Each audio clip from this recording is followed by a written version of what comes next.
Hola, ¿cómo les va? ¿Cómo andas, Ernest? ¿Qué hace, María? Muy bien, ¿todo bien? ¿Bien? Venimos charlando hoy bastante. Sí, hoy tuvimos una larga previa. A ver, ¿sobre qué estamos viendo? Estamos viendo un raid del presidente después del final del Mundial, que es bastante impresionante, porque tenemos casi un discurso o un reportaje por día. Sí, es como el lanzamiento de su campaña por la reelección. Eso dos veces. Sí, parece que es explícito, ¿no? Con él, la centralidad. Cada vez que cree que tiene que retomar la centralidad de la agenda. Hizo, después del discurso, después de el fin de semana, no el anterior, fue a la rural, dio el reportaje con Anhelo, donde le grita a De Mendiguren y le pide a la gente que los escrache por la calle. Uh-huh. En ese fin de semana... Anhelo, que es el que estaba con su móvil de Radio Mitra, claro, ahí en la... Ese fin de semana antes había ido a Brasil y le dijo de todo a Lula. Uh-huh. Volvió y dio entrevistas con, a ver si recuerdo bien, una con Mariana Bray. Sí, otra en con Telefe para el programa de Georgina Barbarosa. Luis Majul, otra con Feynman y hoy una con Trebuch. Sí. Y dio también una entrevista al diario Río Negro. Ah, mira, eso sí, lo vi. Para atender también la cosa del interior. Yo creo que está muy castigado Johnny Viale, me parece. Creo que perdura el castigo, porque ¿te acordás? Porque estos raids lo incluían y ahora desde aquel famoso... Cuando TN publicó El Crudo, que Milei entiende que se lo hizo a propósito, donde Caputo Santiago interrumpía la respuesta que le parecía que lo perjudicaba. Bueno, desde ahí no le dio nunca más un reportaje a Johnny Viale. Me llamó la atención que en este raid... ¿no? Bueno, si mirás para atrás, rápidamente te aparecen imágenes de declaraciones de Milei en esta semana y media. ¿Qué Milei ves? Bueno, veo un Milei que decidió, dice, la idea de las botas, muero con las botas puestas, ¿no? O sea, no ve un país que, no ve la parte del país que sufre, que no son pocos. La idea de, hay que mirar la inflación mayorista, el desestacionado, bueno, ya bajaron las tasas de interés, o sea, no hay un segundo donde él se ponga al lado de los que están sufriendo, de los que no les alcanza, de los que están endeudados, de los que perdieron el empleo. Hay una idea de está todo bien, está todo perfecto, no hay ningún momento en el cual él tome un mínimo de consideración o conciencia, porque me parece que se lo debe creer, supongo. Es un contexto en el cual él dice que son encuestas, son sesgadas, pero cualquiera que mira las encuestas con seriedad y con profesionalismo ve que las encuestas le están mostrando el momento más débil de su relación con la sociedad desde que asumió. Cuán débil, y bueno, uno nunca sabe eso hasta que se produce una elección y las elecciones dependen de las alternativas. Yo no imagino que Milei no llegue competitivo al final del mandato y entonces que sea una posibilidad cierta y que tal vez la más probable es su reelección. Uh-huh. No lo sé.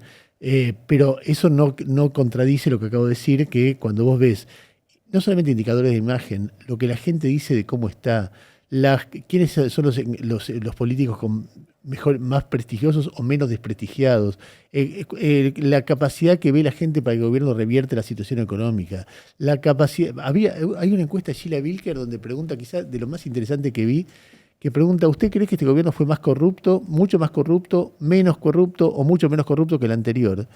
Y 60% más o mucho más corrupto. O sea, la carta más fuerte para atacar al kirchnerismo que la corrupción, hay un 60% que cree, por lo menos en esa encuesta, que su gobierno es más corrupto que el kirchnerismo.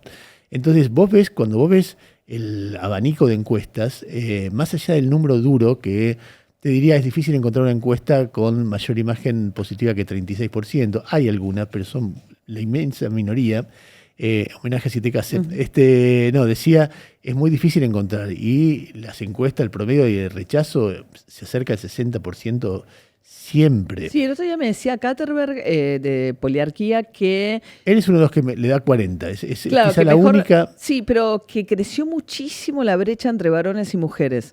El apoyo entre mujeres se dio muchísimo, que siempre fue grande, es un fenómeno bastante típico de las ultraderechas, digamos, que tienden a tener una agenda mucho más afina a la cuestión varonil y digamos, toda esta cosa, la exaltación de la manósfera y qué sé yo, pero que últimamente creció muchísimo más. Creció eso y después otra cosa que está perdiendo mucho voto entre los jóvenes. Sí, bueno, es que en todas las encuestas ves caída de voto entre los jóvenes. Ahora vamos a ver qué dice él sobre los endeudados, pero digamos, uno de los sectores más golpeados por el endeudamiento y por el desempleo y porque siempre el desempleo golpea más entre los jóvenes, pero ahora está especialmente más fuerte en la cuestión del desempleo entre los más jóvenes, o el desempleo precario, o el empleo que no alcanza la guita que ganan, y el endeudamiento con las billeteras virtuales, que es, y me parece que hay algo, digamos, es alguien blindado. Me parece que sale un Milei a decir voy a defender todo, lo que hice es un montón, hice mucho más de lo que prometí, todas mis promesas de campaña se cumplieron, no hice nada que no hubiese advertido que iba a hacer y este es el resultado que quiero que tengan las cosas. O sea, no entra en ningún momento en una consideración empática con nadie que la esté está metido en una lucha mal. muy difícil porque la lucha que él empieza de acá el año que viene, de acá a un año, bueno, acá a un año ya vamos a estar en las PASO, si no se elimina las PASO, agosto. No, lo que decía es que él tiene que convencer a la gente que alguien que hizo que, por lo menos en lo económico, le fuera peor de lo que le iba, sobre todo a los sectores más pobres, que muchos de ellos lo votaron, merece una segunda oportunidad. Él no va a llegar, si sigue así, yo lo escuchaba por ejemplo a Broda hoy, un tipo que cree en el modelo, cree en el punto de vista, y yo dice, mira, está muerto el crédito, la masa salarial real cae, el salario disponible dejó de caer, pero está en un pozo, los motores del crecimiento económico en el sector donde habita la gente no están. Bueno, Arriazu, a ver, Ricardo Arriazu, para los que no lo conocen, digo, es un economista que formó parte del equipo económico de José Martínez de Oz, el ministro de Economía de la última dictadura militar, es cualquier cosa menos un heterodoxo. Y él encima lo advierte desde el lugar de, che, ojo que si no, que va a ganar el kirchnerismo, o sea, viste, bueno, ¿qué será el kirchnerismo, el peronismo? Pero dice, él lo dice, digo esto porque no quiero que vuelva al péndulo, porque quiero que Milei siga finalmente, es lo que termina diciendo. Dice, además, la idea de que todos los que están sufriendo merecen sufrir, porque es un poco lo que Milei dice, ¿no? O sea, Casa va a ser el zoológico, si ahora bajan... Hoy, por ejemplo, con el tema del consumo, la nota de Trebuch dice, no, vuela Shein, Temu, vuela Mercado Libre. No es ni el 10% del mercado, de las compras totales de consumo masivo lo que mueve Mercado Libre. Entonces te dice, bueno, vuela, y por ahí que vuele Shein y Temu, no sé si es tan genial que vuele Shein y Temu en estas condiciones. Y es un poco lo que decía Arriazu, dice, no los sectores tenían unas reglas determinadas, se prepararon para producir bajo las reglas que existían, con lo cual tampoco le puedes echar la culpa en todo caso, y no todos merecen morir inmediatamente. Algunos hay que acompañarlos en la transición, algunos merecen continuar. Tampoco dice nada muy... Y después creo que Milei, sin darse cuenta, porque retuiteó a alguien que criticaba a Arriazu, y termina retuiteando zurdo domado. Arriazu, parte del equipo económico de Martínez de Oz. Entonces, lo había visto, muy bueno. Claro, decís, bueno, si te parece un zurdo, Arriazu. En medio de todo esto yo veo un Milei con gestos de autoritarismo repetidos. Te voy a enumerar y ya vamos al tema del terrorismo porque para mí es un momento impresionante. Gesto de autoritarismo. Él, unos días antes de la final del Mundial, da una charla en la Bolsa de Comercio y lo manda a vivir a Cuba a alguien que le dice la palabra Dorni.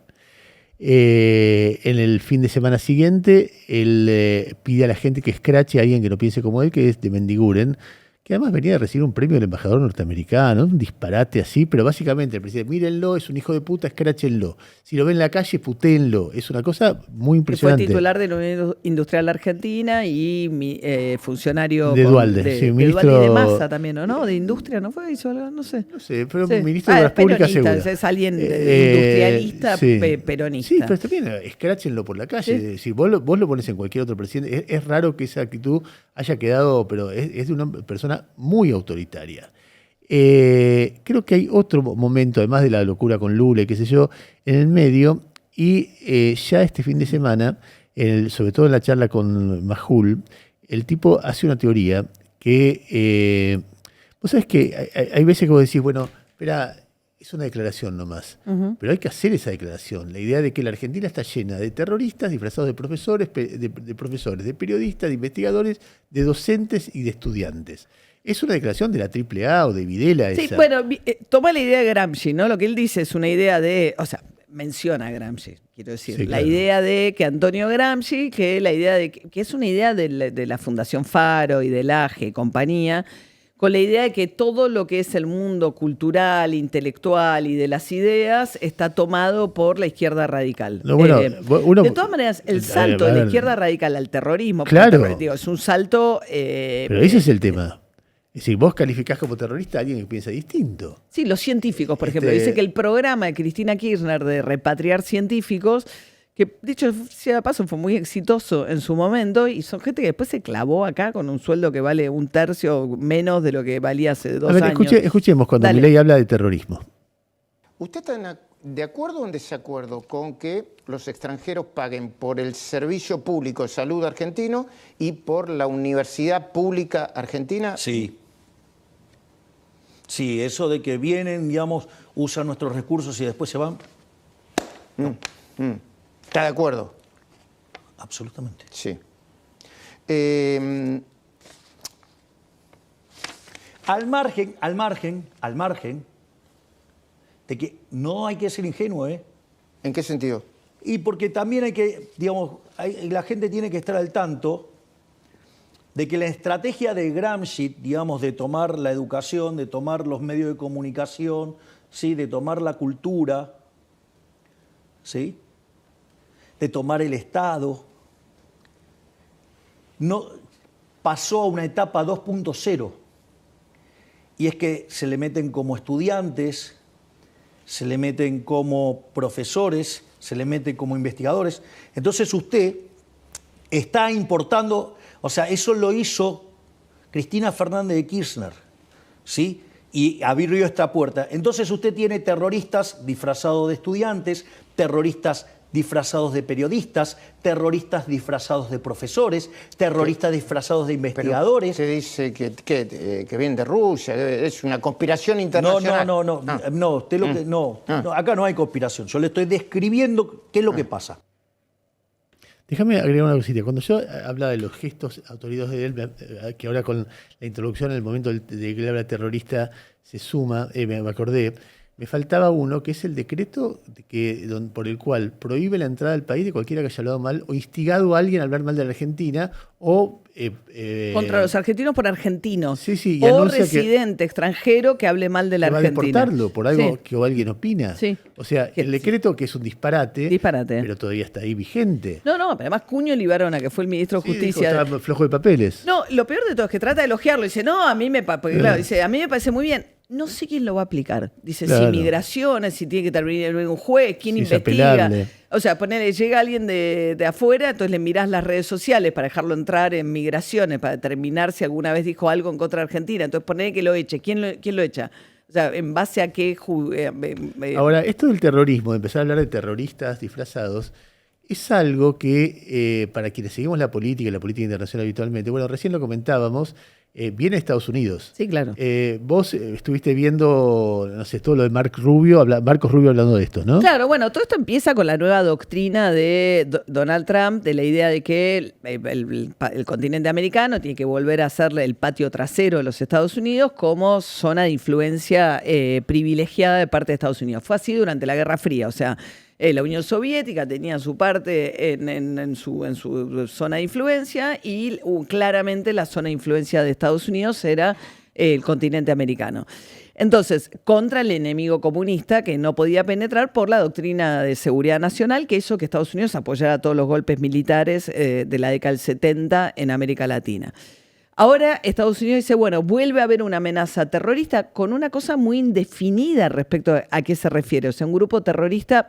En la década del 70 estaban las guerrillas, o sea, ¿a qué se refiere? Entonces empezó con los... El discurso de Marco Rubio... empezó con los narcoterroristas, ¿no? Entonces empezó con la idea de que en Venezuela, o en Ecuador, o en Colombia... mataba gente, bajaba barcos... Derribaba en violación al derecho internacional. Dijo en un momento, voy a pedir México porque está lleno de narcos. En México también. Entonces, en ese contexto convoca Marco Rubio a... Lo que pasa es que Trump está tan empantanado en el conflicto en Irán sin saber cómo encontrar una salida mínimamente razonable a ese problema en el que se metió, que es como, porque él dijo, cuando yo termine con Irán me voy a ocupar de Cuba y de América Latina. En el medio de todo eso, Mark Rubio, que es el secretario de Estado, llama a una conferencia de lucha contra el terrorismo a determinados países, entre los cuales, por supuesto, que estaba Primero Argentina. Va Kirchner. Va a Kirchner, el canciller Kirchner. Y ahí hace una enumeración de organizaciones bajo el rótulo de terrorismo, incluso que no existen más. Escuchaba, por ejemplo, a Mar Rubio haciendo el listado. Political terrorism is not a recent day modern novelty. It is not a fiction manufactured by conservative politicians. For most of the modern era, it was in fact the dominant form of political violence. Every one of our friends here from the nations of the Western Hemisphere, remember the decades of kidnappings and bombings and assassinations and executions, the violent terror of the Tupamaros, of the Monteseros, of the FARC, of the ELN. You remember the inhuman savagery of Peru's Shining Path, the Maoist fanatics who massacred the peasant villages of Peru, hacking pregnant women and newborn infants to death with axes and machetes. You remember. Bueno, contra eso Estados Unidos apoyó los golpes de estados militares en su momento con Fujimori en Perú, pero digamos lo que tuvo que ver, y a partir de ahí hubo también represiones brutales. A ver, escuchemos, porque eso es cuando, que es increíble porque no puede dar ningún dato actual, son organizaciones que hace 50, hablo de las Brigadas Rojas también, 50 años que no existen. Sí, hoy tenés el problema de los digamos, por ahí. Sí, bueno, pero eso no es terrorismo de izquierda. No, ni existe en la Argentina tampoco. Ahora, afortunadamente no de la manera que existe en otros países. Esta es la parte del ejemplo, la parte conceptual, donde vuelve a hablar de terrorismo de izquierda, igual que Milei, es esta, escuchá. This is what radical leftism is.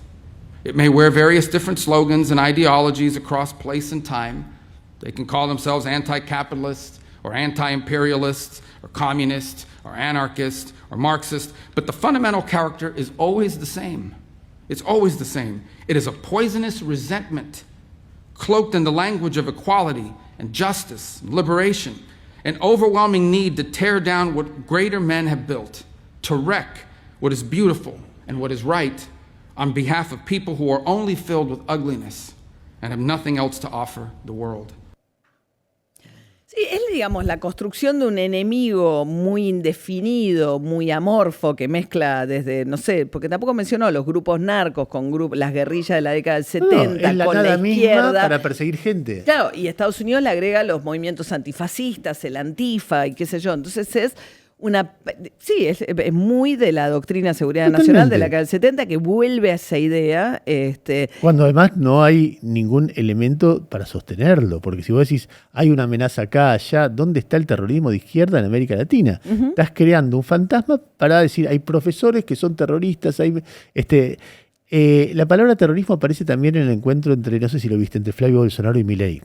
Porque cuando se encuentran en el hotel, es un encuentro, ellos, viste que Milei siempre, primero es como en una televisión, vos saludás y después hacen show. Entra y dice, mi amigo, etc. En ese diálogo, el que mete la palabra, vamos a combatir juntos el terrorismo, es obvio que están hablando todo el tiempo de eso entre ellos, es Bolsonaro, míralo. Mi amigo, ¿cómo estás? Ese abrazo es de mi padre, ¿sí? De mi padre ese abrazo. Gracias por todo. Una pena que no pude ver a tu papá. Pero bueno. Luego podrá. Firmes, fuerte. Absolutamente. Para la ola azul llegar a Brasil. Obviamente. Vinimos a acompañar la ola azul. Digamos, que sea el momento y terminemos de pintar el mapa como corresponde de una vez. Sí. Así que una gran esperanza para octubre. Vamos. Essa é a cabeça da cobra. Ricardo, vem. A sua presença aqui é muito importante nesse processo. Hoje é dia histórico. Así lo entendemos, por eso estamos aquí. Muchas gracias. No, por favor, digamos, sabemos lo que estamos peleando. Vamos a combatir el terrorismo juntos. Exactamente. Claro. Baja de Washington y están todos repitiendo lo mismo. La ola azul, ¿viste? Yo estoy un poco inquieta con el color porque... ¿Por qué? Bueno, porque los republicanos en Estados Unidos son rojos. Azules son los demócratas, que según esta ola son los rojos verdaderos, son los demócratas, ¿viste? Porque la conspiración internacional... para apostar que... Pero entonces, como no pueden ser rojos, porque rojo, imagínate...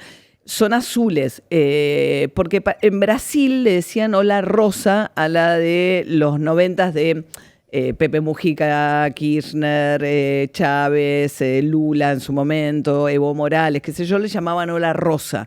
Entonces, en contraposición a la ola rosa, dicen que las nuevas castas en Chile, las nuevas derechas y ultraderechas de América Latina y Estados Unidos son la ola azul, lo cual es un poco desconcertante en Estados Unidos, pero no importa.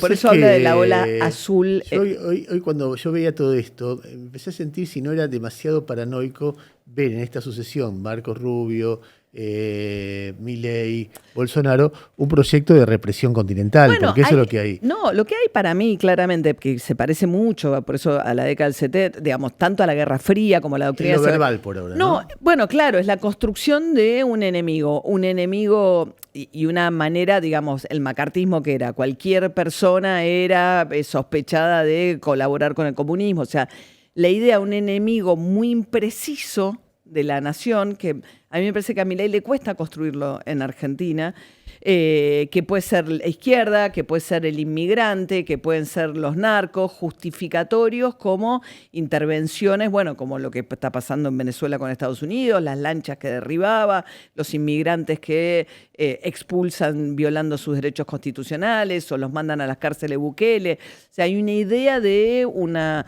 Me parece, ¿no? De justificar... Vos sabés que a mí me llamó la atención, no porque no lo esperara, pero viste que cuando vos ves a alguien al que no ves prácticamente nada, que está pensando en la misma sintonía que vos. Porque ayer Carlos Pagni, en un párrafo de su escuchada editorial, hizo el mismo recorrido, agregando una cosa. Algo que vos lo podés encontrar muy fácil, que es que cuando esta misma semana... Estados Unidos, al igual que Milei, que sacó el decreto para impedir entrada de inmigrantes que hayan hablado mal de la Argentina, Estados Unidos está anunciando el endurecimiento del otorgamiento de visas según la opinión, por ejemplo, sobre Israel. Si alguien opinó mal de Israel, no va a entrar a Estados Unidos. Eso está pasando. Pero esta misma semana que Milei saca el decreto, Rubio hace lo mismo. Escuchá a Pagni describiendo más o menos lo que estamos describiendo nosotros, para que se vea que no es una cuestión solamente de zurdos domados como nosotros, sino también de un ultraderechista. ¿Qué significa la alianza con los Estados Unidos en este contexto de hoy? Escuchalo a Pagni. Dijo algo más el presidente ayer, en la entrevista con Luis Majul. Dijo, acá hay una política gramsciana. No sabemos si leyó a Gramsci. Dijo que Gramsci lo que pretendía es que una determinada ideología tome los medios de comunicación, tome las universidades, tome las escuelas, y que eso lo llevó adelante en la Argentina Cristina Kirchner. Y esto es lo que me interesa destacar de lo que dijo Milei. Y se introdujeron periodistas terroristas, investigadores científicos terroristas, profesionales de la economía terroristas, que daría la impresión, esos terroristas son los que no piensan igual que él o son críticos de su gobierno. ¿Cómo es el uso de la palabra terrorista? Que también la usaba Cristina Kirchner de manera bastante laxa. Después vamos a ver cómo, en su gobierno. Bueno, esto también calca una política estadounidense. Si uno mira las últimas acciones durante este año de Marco Rubio, el secretario de Estado de los Estados Unidos, hay un énfasis muy importante en identificar terrorismo con lo que él llama comunismo. Es una especie de revival de los años 60 y 70. Muy bien, Milei también calca esta idea. Bueno, un poco... Sí, bueno. Claro, lo que pasa es que eso terminó después con las dictaduras y la uno represión va sembrando una idea que no sabes dónde termina. No sabes si Milei se puede transformar en un dictador o no, o un represor o no, pero que le gustaría, ¿eh? Sí, no sé hasta dónde. Lo que pasa es que Argentina no tiene... A mí lo que más me sorprende es que habla de asuntos sobre los cuales Argentina hoy no le pasan a la gente. Es una agenda tan impostada que a veces tiendo a pensar, de manera optimista en realidad, que es una agenda que no prende. Sí, porque... es de manera optimista, es cierto. A Milei lo votaron para que resuelva la economía, no por ser facho. Por ahí a Trump lo votaron por ser facho, entonces hay más tolerancia, pero a Milei para que resuelva la economía. Cuando el tipo hace toda la campaña contra la comunidad LGBT, la sociedad reacciona y él se manda a guardar. De hecho... Sí, es raro, porque además se le da como una cosa medio... De repente le dio una cosa nacionalista, ¿entendés? Es desconcertante todo esto, porque... Bueno, él vio Sí, lo que pasaba. El efecto con lo de Malvinas. Y entonces da vuelta y su cosa nacionalista es perseguir inmigrantes, perseguir a Rosalía. O sea, es una cosa ridícula. Sí. O decir que la va a perseguir y después dejarla entrar. O sea, todo es patético. Pero hay una idea ahí detrás, eso es lo que digo. Sí, la idea es seguir Israel, Netanyahu y Estados Unidos. Y alimentar el odio y justificar las decisiones y eventualmente, en base a una construcción ficticia de amenazas que no existen, justificar represión o persecuciones. Qué sé yo, si eso lo va a hacer, si puede hacerlo, si no puede hacerlo, es una pregunta, pero no, él va hacia eso. Vos lo ves escuchar a un tipo que dice Scratcher a fulano y eso no es un presidente democrático. No.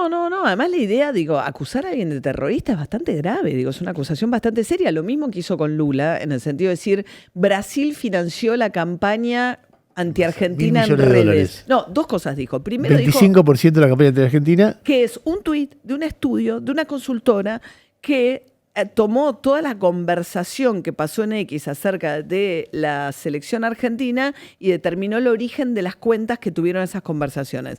De manera no muy llamativa, uno de los países que conversó bastante sobre la selección argentina fue Brasil. México fue otro país que conversó bastante sobre lo que pasa. España conversó bastante. Entonces, de todos países woke. Entonces tomó el 25% para decir... pero además esa misma ¿cómo se le ocurre a Rosalía hinchar por España? Bueno, es española. Esa misma consultora, si vos lees el estudio que habla acerca de dónde se produjeron las conversaciones, dice, fueron orgánicas, o sea, son cuentas que ya existían, no se puede determinar algo dirigido, qué sé yo. Entonces, por un lado dijo que Brasil había financiado la campaña anti-Argentina. Después que le dio $1.000 millones de dólares en la campaña a Massa. $1.000 millones de dólares, un fortunón. Yo no conozco ninguna campaña presidencial que haya costado $1.000 millones de dólares. Y además Massa no tenía problema de guita.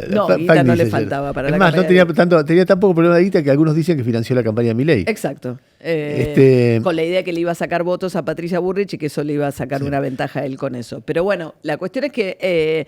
después, volvió con la idea de que es un ladrón que solo fue exceptuado de su condena en Brasil por una cuestión procesal.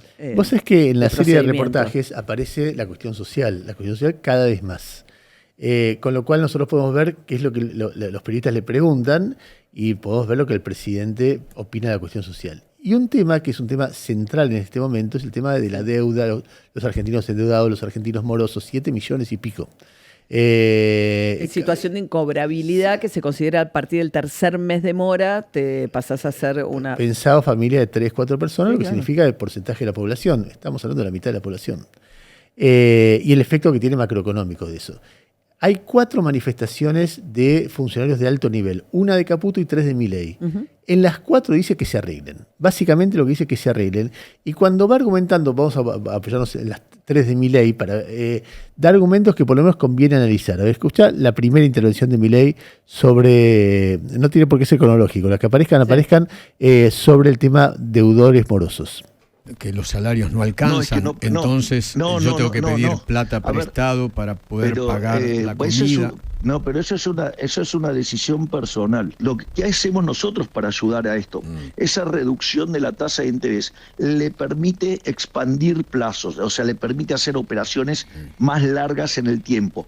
Consecuentemente, eso es lo que está permitiendo que aquellas personas que quedaron endeudadas y que sufrieron las consecuencias del ataque, digamos, golpista de la oposición en la segunda parte del año pasado, hoy estén en condiciones de sentarse frente a los bancos y a renegociar sus deudas a mayor plazo con menores intereses.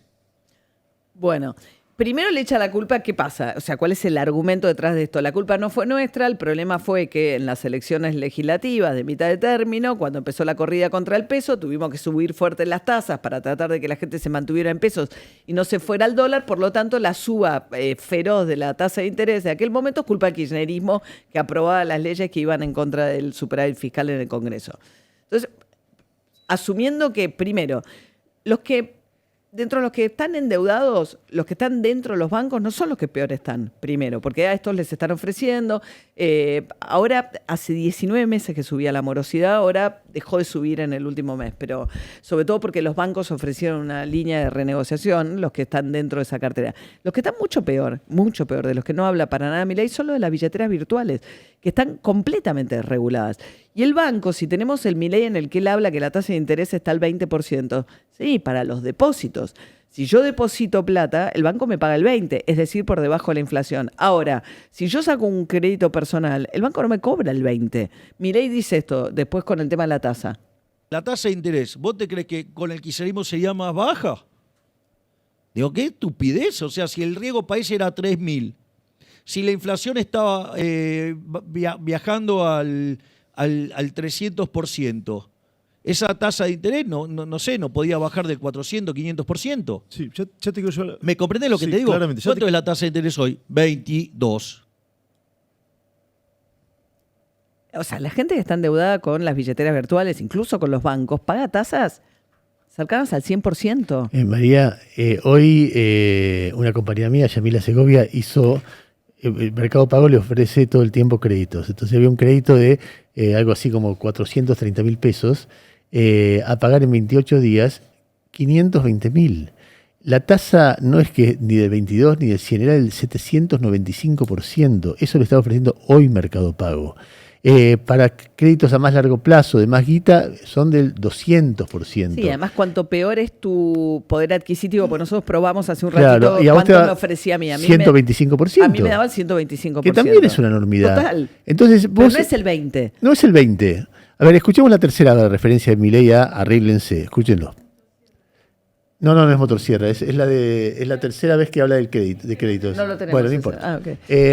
No, a ver, yo te voy a decir... No, hay algo de... Primero lo reducen al tema de los bancos. Primero empezaron, los bancos no sabían cómo prestar, entonces se equivocaron a quienes le prestaban. Después empezaron, la gente estaba acostumbrada, que eso es cierto, a que cuando vos sacabas en cuotas se te licuaba con el tiempo. Pero no es el principal problema hoy del endeudamiento. Después dijeron, los bancos ya lo están arreglando. Nunca jamás mencionan las billeteras virtuales.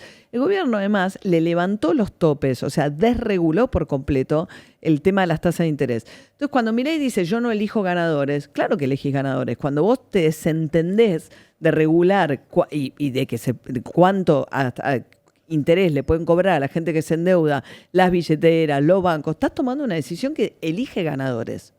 ¿Puedo adjetivar? ¿Qué querés? Es un cara dura. O sea, vos asumís, le metés un sablazo al salario de la gente. Ponele una persona que gana lo justo y tiene que comprar remedios para un hijo, o para un padre, o pagar le subís violentamente los servicios. O sea, le reducís el primer año, la caída del salario es monumental. Los haces pelota. Mientras tanto, hay un aparatito que responde a la empresa de un amigo tuyo, que es Galperín, que todo el tiempo está diciendo querés un crédito, querés un crédito, querés un crédito, querés un crédito. Los jóvenes están complicadísimos. Entonces, la gente se vuelca al crédito. Eso pasa los 2 años. El segundo año, porque cuando vos renegociás ya la tasa estaba altísima, el segundo año no hubo un golpe de Estado. Vos dices, en uno de los audios dice, 40 leyes me aprobaron. No, fueron 3 o 4. La ley de financiamiento universitario y la de discapacidad, fundamentalmente. La de discapacidad, y forma parte del derecho de una sociedad democrática a aprobar leyes que no le gustan a un gobierno. Con lo cual ahí no hay ni terrorismo, eso no fue ni golpe de Estado. Claro que no. La corrida. La corrida tiene que ver con que primero todo el mundo te dijo, no dejes el dólar tan barato para hacer una corrida. Tuvo una corrida en abril, apareció el Fondo Monetario y ahí toman una decisión que la mayoría de los economistas hoy critican, que es muy demagógica, que es autorizar el retiro de dólares para individuos y no para empresas. Empieza una demanda muy fuerte de dólares y cuando el gobierno se encuentra con eso, encima Milei elimina una letra que se llama las LEFI, con lo cual capturaba efectivo de los bancos. Esa guita va al dólar y ahí sube la tasa de interés para no perder las elecciones. Cuando sube la tasa de interés, les vuelve a romper el culo a la gente que... dañar el bolsillo. A dañar el bolsillo a los deudores. Ahora, en el medio de todo esto, las tasas que están cobrando sus amigos en las aplicaciones son gigantescas. Hay ahí un escándalo de usura que realmente tiene que discutir el país. Para mí es un escándalo histórico, en el cual es cómplice las empresas que cobraban eso y que hoy no pueden cobrar, pero hicieron la guita, porque si vos tenés, a una persona humilde, vos estás cobrando 33% de interés mensual, en 3 meses te pagó pero sigue con la misma deuda. Con lo cual, hoy podrás ser moroso y vos perjudicarte porque no te sigue pagando, pero ya te devolvió la guita que prestaste. Con lo cual, no hay entran con muchos deudores morosos, pero ya hicieron una diferencia muy grande. Galperín no se dio cuenta, el otro de Wallah, Pier Paolo no sé cuánto no se dio cuenta, Bausili no se dio cuenta, que es el genio de la finanza, el otro genio de la finanza, Caputo, no se dio cuenta. Son tasas usurarias. Y hoy eso está perjudicando además la economía del país, no solamente a los deudores. Y Milei dice, no tengo nada que ver. ¿Sí? Es un cara rota. O sea, hay una cosa que fueron cómplices de una gran estafa. Dice, no elijo ganadores. ¿Cómo no elegí ganadores? Después el otro Caputo te habla del riesgo moral. ¿Qué es el riesgo moral? Es que si vos tenés una deuda, un banco no te la puede perdonar porque está estimulando que vos tengas otra deuda, por total no la tenés que pagar. Si hay algo de riesgo moral en el país en los últimos años, desde siempre, pero acentuado como nunca, es lo que han hecho con las deudas impositivas. O sea, han hecho un estímulo gigante para no pagar impuestos porque te perdonaron una y otra vez la deuda impositiva. Ahora, para el evasor de impuestos no hay riesgo moral. Para el deudor de 300.000 pesos hay... No, es una cosa... Yo te digo, para mí, lo que estamos hablando de la complicidad de las billeteras virtuales, porque vos decís, bueno, pero eso es lo que te hacían las mesas de dinero, cuando un tipo estaba desesperado. Los propios bancos le están pidiendo, le están diciendo, estoy compitiendo en una situación desigual con las billeteras virtuales, porque no tienen ninguna de las obligaciones o tiene muy pocas las obligaciones que tiene un banco y presta mucho más caro. Y está también la cuestión, viste, bueno, eso es, pero de Mercado Pago como medio de pago principal asociado a Mercado Libre. Milei se la pasa promoviendo, dice, no, si el consumo no cae porque en Mercado Libre vuela, a su vez apalancado. Bueno, ni hablar lo que está pasando en Brasil, ¿no? Parte de la disputa fundamental de Donald Trump con Brasil es para contra Pix, que es... No, sí, casi me llevaste. Contra Pix, que es el QR, digamos, es el método de pago a través del cual se hacen las transacciones en Brasil mayoritariamente, que Visa y Mastercard dicen que les compite en condiciones desiguales porque no cobran prácticamente comisión y porque dicen, no, el regulador es parte, porque a la vez que el Banco Central es el dueño de Pix, regula y a la vez es parte porque tiene Pix. Pero Pix brasileros les encanta tener Pix, pues no pagan nada comercios. En Estados Unidos... Las tasas que cobró Mercado Libre, Mercado Pago y todas las billeteras virtuales. Son tasas de mesa de dinero no regulada, es una vergüenza. Son audiencias en el Congreso con Galperín explicándolo. Es decir, acá total no pasa nada, pero es realmente para una sociedad capitalista la manera en que un monopolio le presta guita a gente que el gobierno, además amigo del presidente, el gobierno pone una situación desesperante y desde el celular todo el tiempo dice, te presto. Todavía hoy están cobrando a gente que tiene menos poder adquisitivo que nosotros 800, 900% de interés anual, pero están locos. En un país que el tema es no hay crédito porque estos tipos tienen recursos que no prestan y cuando prestan a intereses que son desopilantes. Sí, totalmente. O sea, y se desentiende por completo. A mí también lo que me impactó de estos últimos reportajes es donde él dice qué pasa con el salario. Y dice, no, bueno, el salario del Estado bajó. Dice, pero para eso vinimos, para que pierdan contra la inflación los salarios. Echamos 70.000 ñoquis, asumiendo que normalmente los que se van del Estado, lamentablemente además, seguramente algunos habrán echado a mansalva, pero otros es gente que no le da más el salario para seguir trabajando en el Estado y se va a laburar a otro lado. Hay que ser una mala persona para rajar a alguien y decirle ñoqui. No, pero además el del Estado, por ejemplo, el que se fue, ¿no? Compraron los F-16 supersónicos en Dinamarca con uno de los gastos más grandes en defensa que ha habido. Y estúpidos. El ingeniero que lo tenía que mantener ganaba 2 millones de pesos y se fue porque se fue a una empresa privada que seguramente le pagará el doble y no tiene otra opción ese ingeniero. Entonces, cuando Milei dice, echamos a 70.000 ñoquis, cosa que todos le dejan pasar como una asunción de que es cierto, de que está hablando de gente que solo se presentaba a los 29 a cobrar. Y ahí él dice, bueno, está bien que haya caído el salario de los empleados públicos estatales, que cayó casi un 30%, dice, porque además logramos el superávit y a eso vinimos. Ahora, dentro de eso están los jubilados que perdieron poder adquisitivo, porque les congeló el bono. Están también las fuerzas de seguridad, las fuerzas armadas, o sea, ¿quiénes son los estatales? Hoy te digo, con el tema del paro docente, llamaron a la radio un montón de docentes. O sea, es el peor nivel salarial de docentes en todo el país en 20 años. Un estudio de CIPEC, de nuevo, tampoco estamos citando, es una ONG hoy la conduce Luciano Laspina, que era diputado del PRO. No estamos hablando de una ONG, ¿cómo se llama? Cooptada por el mundo de Gramsci, de los terroristas disfrazados de los terroristas de la izquierda. Y diciendo que es el peor piso salarial en 20 años. Y Milei dice, no elijo ganadores. Y eliminaron la paritaria nacional, que era la que fijaba un piso en todo el país para que no dependa, porque los salarios los pagan las provincias, y había un fondo que asistía a las que no podían llegar al piso nacional. Bueno, eso lo eliminó. Y los docentes ganan 1.300.000 pesos con 2 turnos. La que más ganaba, que escuché esta mañana, era una vicedirectora con 20 años de antigüedad en Río Negro, que las provincias patagónicas son muy caras, y ganaba 2.100.000 pesos. Entonces es una situación cuando él dice que orgullosamente que echó 70.000 ñoquis y que además lo llamaron para ir a bajarle el salario, 30% cayó el salario de los empleados públicos nacionales con relación a la inflación desde que asumió Milei. Además, a mí incluso... Y eso no es la casta, porque el punto son los jubilados, o sea, no es la casta, porque la idea de va a pagar hoy el ajuste. Anunciaron que era un aumento de 1,8, pero sigue congelado el bono. Claro, bueno, o sea, la manera en que el componente va perdiendo todo. Es Silvia Stan, que hace un trabajo muy bueno en La Nación, vinculado, y Ismael Bermúdez también, Ismael en Clarín, Silvia lo hace en La Nación, hacen un seguimiento muy detallado de cómo mes a mes va perdiendo, y perdió más de 5 puntos los jubilados de la mínima por efecto de esto de mantener congelado, creo que un poco más todavía, de mantener congelado el componente del bono. Por eso, entonces vos tenés ahí, a mí sabes que hay algo humano que despedir a alguien, primero hay que despedir gente. Es decir, hay gente, yo sé que hay empresas, hay tipos que se especializan en eso, hay que despedir gente. Despedir y que vos estés orgulloso de despedir 70.000 personas. Uh-huh. Uno puede decir, miren, no tenía más remedio, pido disculpas, pero hubiera sido mucho peor para mucha más gente, entiendo el dolor. Uno puede tener mínimo registro de lo que hace. Ahora, decir 70.000 ñoquis, o sea, los despedís, gritás que son ñoquis, los insultás también, sí. Habla de la calidad humana de una persona. A ver, tenemos lo de Motosierra, que él dijo que es su principal promesa de campaña que cumplió. Que caiga, digamos, el salario. Sí, obvio, claro. O sea, el modelo, digamos, implica que el ajuste lo paga el Estado, obviamente. O sea, los empleados públicos van a ganar menos. Es lo que yo prometí en campaña, es la motosierra. Ese es el primer punto.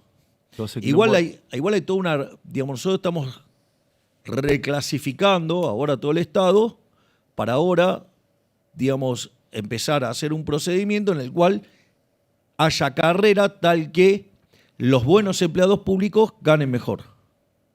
O sea, eso también estamos trabajando. Es decir, digamos, donde ser un empleado público sea algo que te dignifica, ¿sí? Algo, digamos, que te dé prestigio. Entonces, estamos reconsiderando toda la carrera, digamos, dentro del sector público. O sea, es un trabajo que ya lo empezó a hacer Federico Sturzenegger. Bueno, sí, no estaba, antes había hablado de los ñoquis y qué sé yo, pero sí, bueno, el problema es que mientras tanto el que pudo o que no pudo seguir en estas condiciones y con esos científicos, todos los, digamos, los sectores más formados, el propio Caputo en un momento le dijo, tengo que recuperar el salario de mi secretario, pues se me va la gente del ministerio, no lo puedo retener. Y después Milei dice, el que peor le fue contra la inflación es a mí porque él se congeló el salario.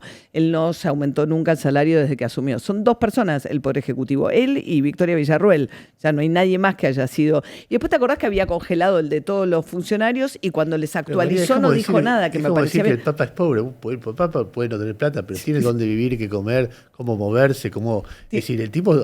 tiene una vida espectacular comparado con cualquiera. Y su riqueza no se mide por el salario que cobra a fin de mes. Es una vergüenza, es un argumento, digamos que, a ver, ninguna persona con 2 dedos de frente puede tomarlo en serio. Él lo que pasa es que dice cosas. Hay momentos que a uno le duele los oídos de escuchar tantas tonterías. Es decir, es una tontería tras otra. Es decir, no hay, todos los datos que da la economía, todos son falsos o son manipulados. No hay un dato que vos decís, ahí dijo algo que es cierto.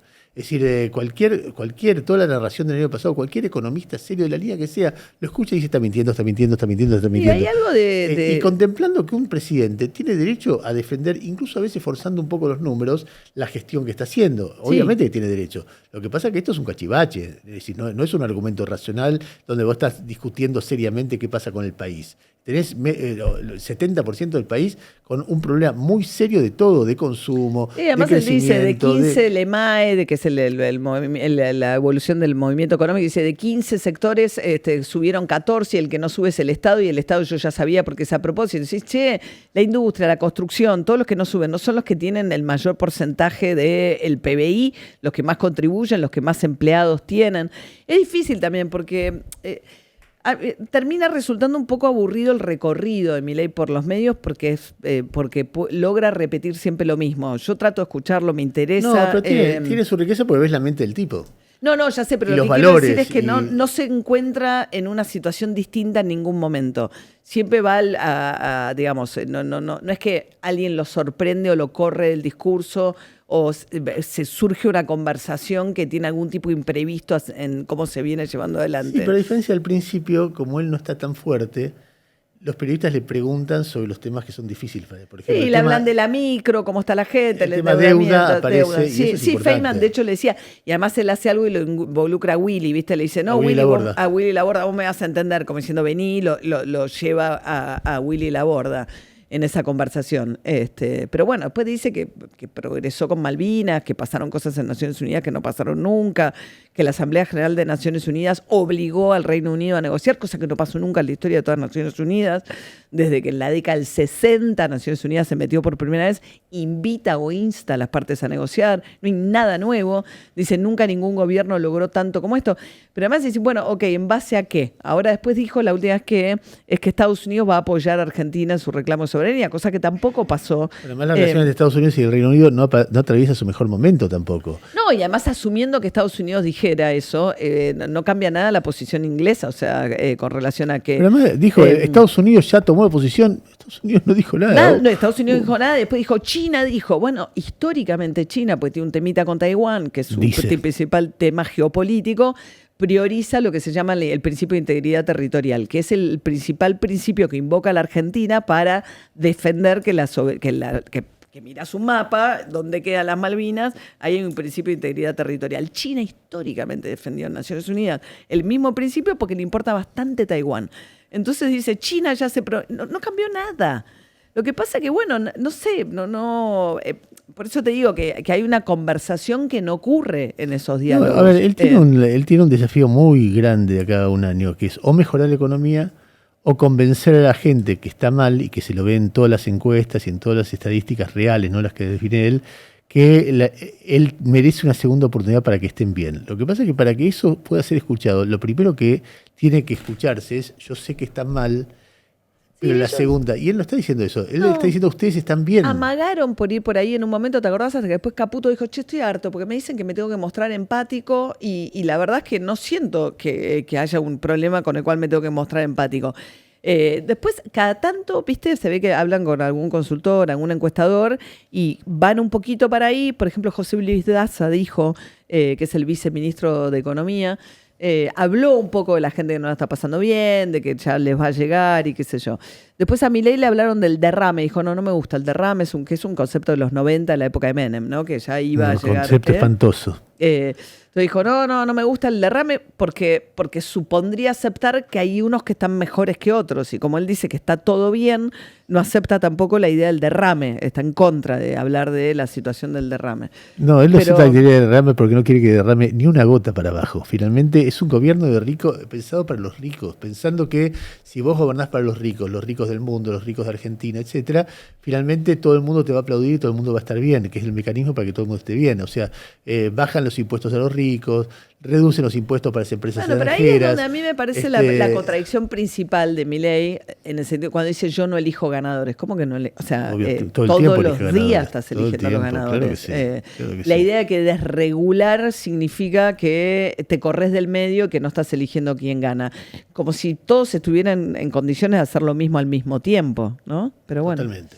Bueno, Ahí estamos, retrato de Milei, de un Milei. Sí, con una oposición que francamente es una especie de... Y si la oposición fuera algo más o menos consistente, y Milei estaría salida. Lo que pasa es que es una murga.